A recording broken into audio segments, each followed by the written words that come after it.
Hi mga Vax, welcome back. So ayun, hindi gumana yung scooter.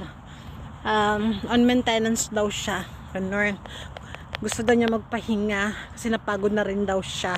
Charis! Napagod yarn. So para siyang Rizal Park.